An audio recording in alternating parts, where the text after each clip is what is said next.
یہ سڑکوں پر لا کے سیج لگا کے عوامی جذبات بھڑکا کے اچھالنے کے لیے نہیں ہوتے.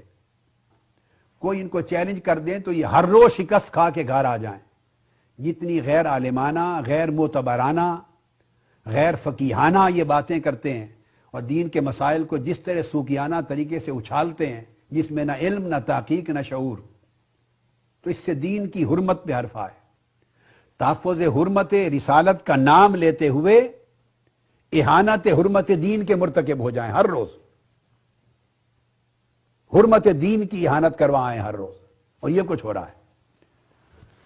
جب بھی ایسے مواقع آئے ہیں تو انہوں نے صحیح روش کبھی نہیں اپنائی کہ علمی جنگ لڑیں اور اس مسئلے کا حل کروائیں. ہمیشہ علمی محاذ پہ شکست کھائی ہے.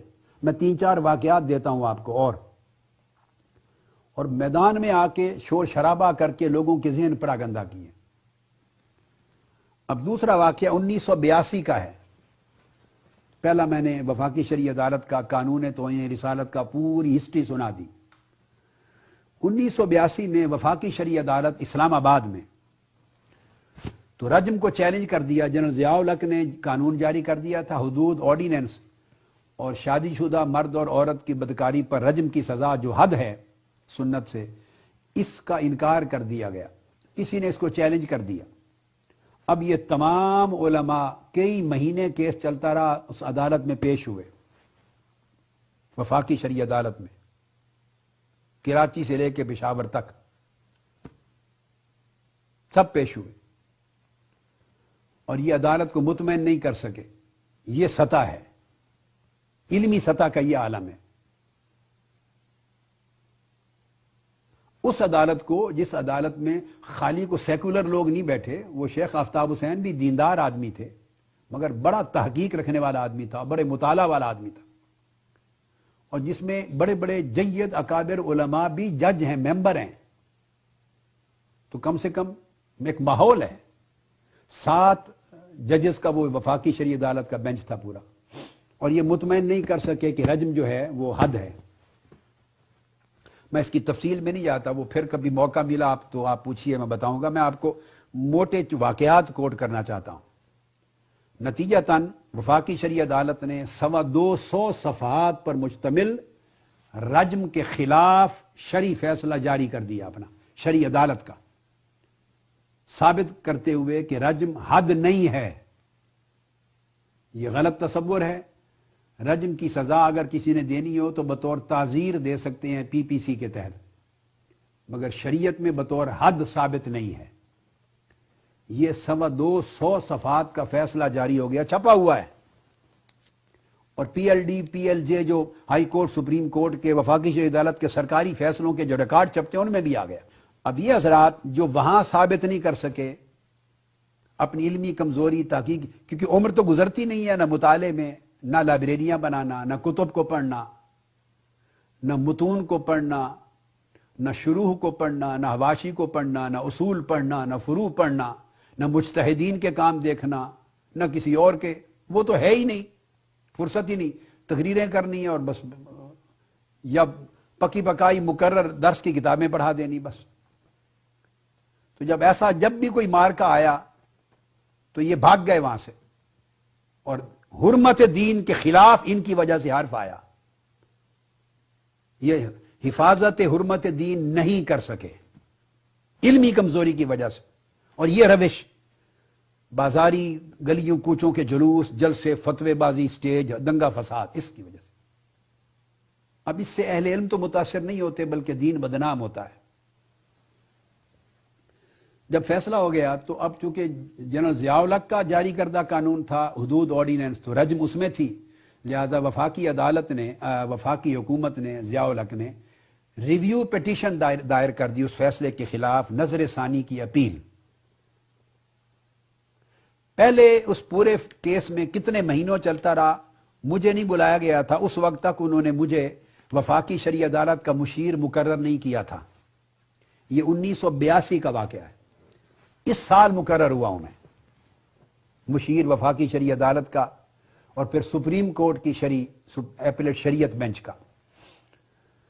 تو جب وہ دوبارہ ریویو پٹیشن آئی تو انہوں نے کہا کہ اب کن کو سننا ہے؟ یہ علماء جو ہیں پورے ملک، ان کو تو ہم سن چکے کئی مہینے، اور انہی کے دلائل کی وجہ سے رجم ثابت نہیں ہوئی، رد ہو گیا۔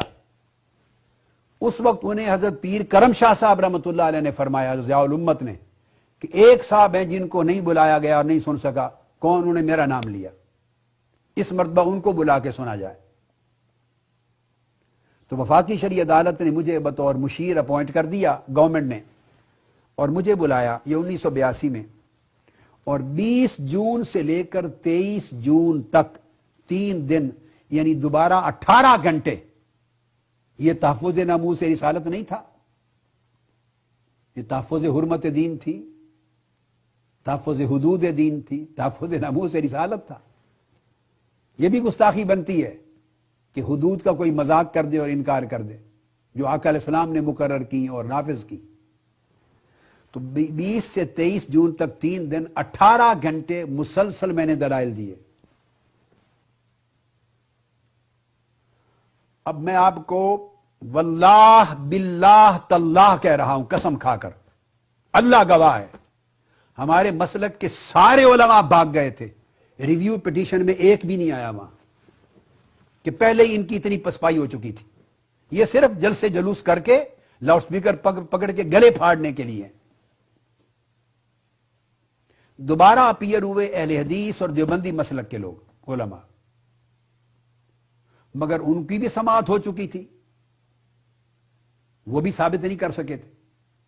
مگر بہر صورت جب 3 دن میرے دلائل ہوئے تو میرے پیچھے پورا کمرہ عدالت کا ان علماء سے بھرا ہوا ہوتا تھا، ان علماء سے بھرا ہوا ہوتا تھا۔ اب میں اس کی تفصیل میں نہیں جاتا،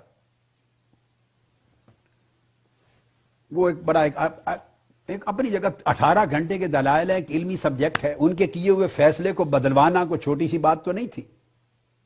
اب پہلے فیصلے میں اختلافی تھا نا، یعنی حضرت پیر کرم شاہ صاحب نے، مفتی تقی عثمانی صاحب نے، ایک اور پشاور کے جج تھے، وہ بھی اہل حدیث یا دیوبندی مسلک کے تھے، تو انہوں نے اختلافی نوٹ لکھا، اس کے رجم کے حد ہونے پر لکھا، اکثریتی تمام جج مطمئن نہ ہو سکے، یہ تو علماء تھے، انہوں نے تو ماننا تھا، باقی مطمئن نہیں ہو سکے ان کے دلائل سے، سو کثرت رائے سے فیصلہ رد ہو گیا تھا، رجم کی سزا ہونے کے رد پر تھا۔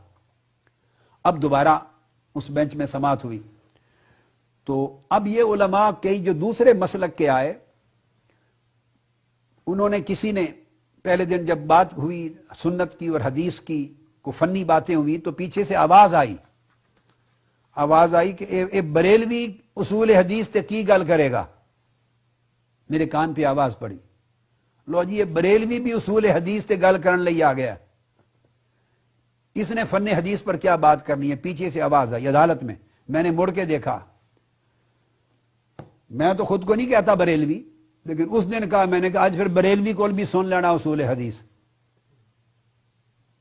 مولوی صاحب دھیان نال سننا، پھر تو آج سمجھ آ جائے گی۔ خیر الحمدللہ وہ جتنے علماء آئے تھے انہوں نے درخواستیں دی کہ ہمیں بھی سماعت کا موقع دیں۔ چیف جسٹس نے کہا آپ سب کو سن چکے ہیں، کئی مہینے آپ کے پلے سے نکلا کچھ نہیں، اور آپ ہی کی بحث کے نتیجے میں یہ فیصلہ آیا ہے 200 صفحات کا کہ رجم حد نہیں ہے، اب کیا سننا ہے آپ سے؟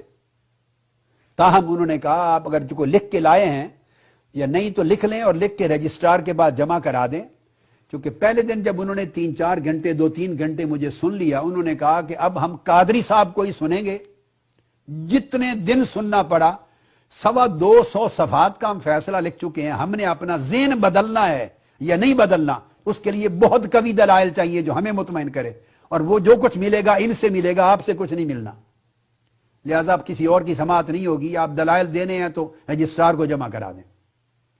الحمدللہ تعالی 18 گھنٹے کی بحث کے بعد پھر وہ فیصلہ آیا، اور اس بینچ نے متفقہ فیصلہ کر کے اپنے پہلے فیصلے کو واپس لے لیا اور رجم کو حد تسلیم کیا۔ حضرت پیر کرم شاہ صاحب رحمۃ اللہ علیہ جب میں باہر نکلا، ان کی آنکھوں میں آنسو رواں تھے، رو رہے تھے اور گلے لگا کے چومتے تھے، میں بار بار چھوڑتے نہیں تھے، اور کہتے تھے کہ آپ نے دین کی بھی اور اہل سنت کی لاج رکھ لی، بار بار کہتے تھے۔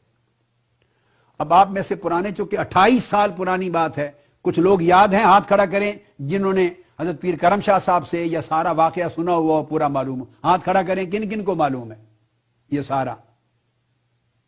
تاریخی طور پر تو معلوم ہے سب کو. جی جی. اور انہوں نے کیا کیا؟ جب وہ فیصلہ آ گیا تو جلد سے جلوس شروع کر دیے تھے، لڑکوں کو، مدارس کے طلباء کو جلد سے شروع کر دیے تھے، جلوس، ہنگامہ رائی، ضیاء الحق فلاں کتا، اور یہ کام شروع کر دیے تھے، اور عدالت کے خلاف.